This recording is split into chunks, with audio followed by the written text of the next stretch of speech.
Hola, buenos días. Hoy les quiero platicar y hoy vamos a hablar de un tema que a mí me parece muy interesante y que a lo mejor ustedes pueden pensar que dice mucho y al mismo tiempo no dice nada, y es el tema de la compasión. Em, es un término que a lo mejor no se entiende del todo, porque cuando escuchamos compasión podemos pensar en muchas cosas, entre ellas podemos confundirlo con lástima, y no tiene nada que ver con la lástima. Eh, y para platicarles un poquito de qué es la compasión, para después irnos a una parte en la que me gustaría extenderme un poco más.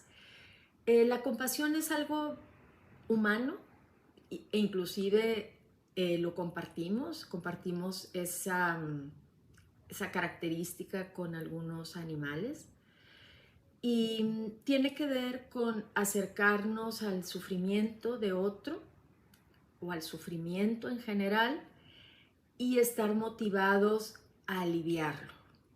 Entonces es una presencia cálida ante el sufrimiento.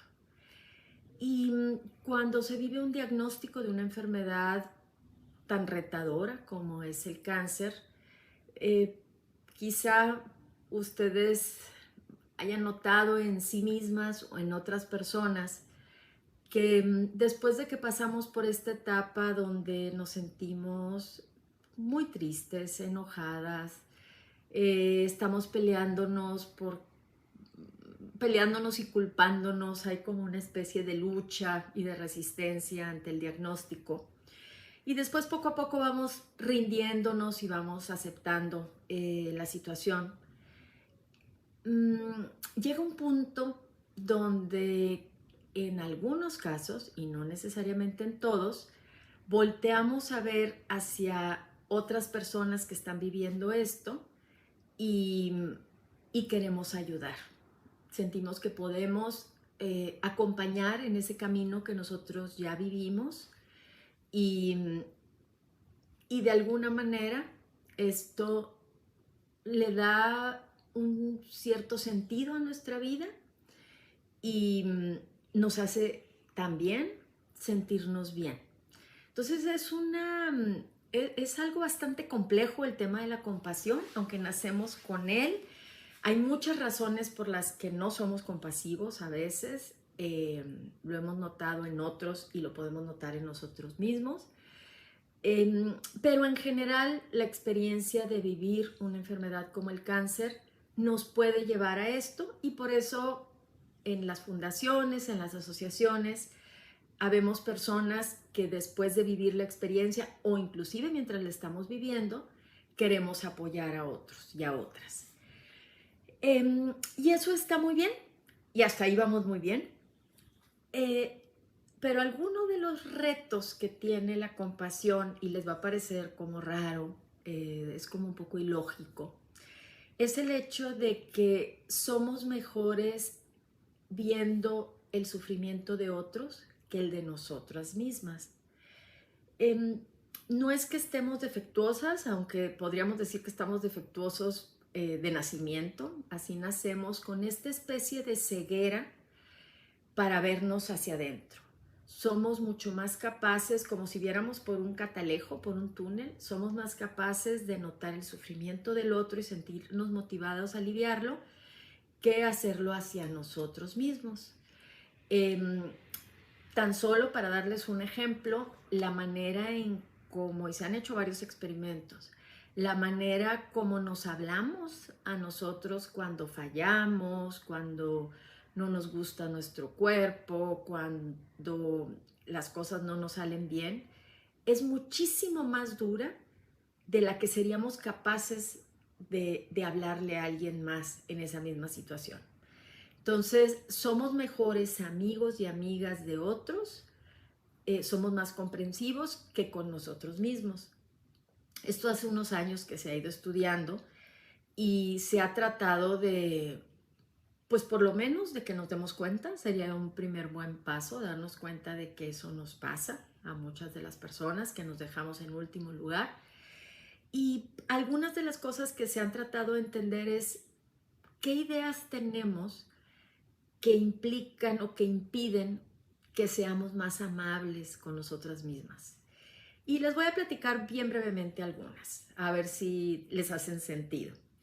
Una en particular tiene que ver con que si yo me trato bien a mí y no me estoy siempre persiguiendo y criticando, no voy a lograr nada, ¿sí? Necesito como esa parte dura mía, muy crítica, muy estricta, para que yo esté motivada y haga cosas. Si yo me trato bien y me doy chance y me voy por el lado compasivo y comprensivo, seguramente no voy a lograr nada. Y es interesante que los que han estudiado la motivación para hacer cosas se han dado cuenta que se logran mejores resultados cuando nos tratamos bien, cuando somos comprensivos cuando fallamos. eh, y un ejemplo que se pone muy comúnmente es con los hijos. Con los hijos, generaciones anteriores pensábamos que ser muy estrictos era lo mejor y poco a poco se ha ido viendo que ser padres, que sí, esto no quiere decir que no pongamos límites, esto no quiere decir que no, digamos que haya reglas, límites y reglas y consecuencias. Eso no quiere decir que no exista. Sin embargo, esa parte muy crítica que deteriora la imagen del otro, pues se ha ido dejando atrás. Y los padres se ha visto que mientras más apoyadores son en los momentos difíciles, mientras más firmes en los límites, pero cariñosos cuando se falla, han logrado mejores resultados en sus hijos. Entonces, bueno, eso es por un lado. Entonces, uno de los mitos, vamos a decir, de la autocompasión es: yo me trato bien y no voy a lograr nunca nada. Otro es: yo me trato bien y eh, no puedo sentirme débil, ¿sí? O sea, yo me trato bien y me caigo. Necesito estarme picando para estar siempre en un estado, vamos a decir, un poco de lucha, porque si yo me trato bien, me siento débil y me puedo desmoronar.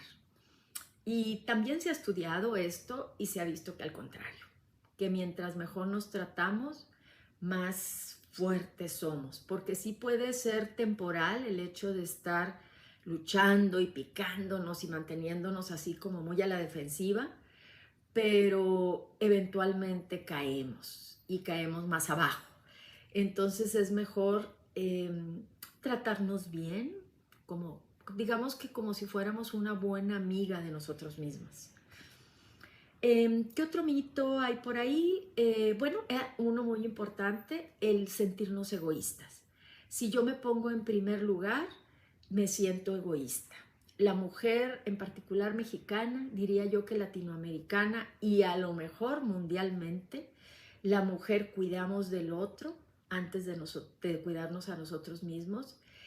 E inclusive cuando nos subimos a un avión y nos piden que primero nos pongamos la máscara a los adultos antes de ponérsela a un menor, nos hace un poco de choque porque creemos que lo primero que haríamos ante una situación de emergencia es ponerle oxígeno al menor.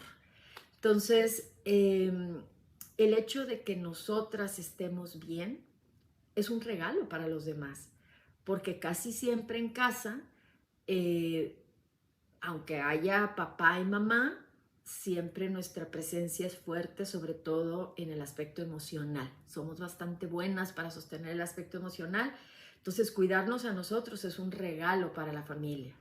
Pero por alguna razón no lo vemos así y entonces siempre estamos pendientes del otro y dejándonos en último lugar. Entonces estas son algunas ideas con respecto a la autocompasión. Yo sé que con una charla tan corta como la de hoy no es algo que se pueda arreglar así de la noche a la mañana, pero por lo menos el hecho de darnos cuenta que nos pasa, el hecho de darnos cuenta que a veces en un afán de cuidar al otro nos descuidamos a nosotros, y también el hecho de observar y con eso cierro, cómo nos tratamos cuando fallamos, cuando algo no nos sale bien.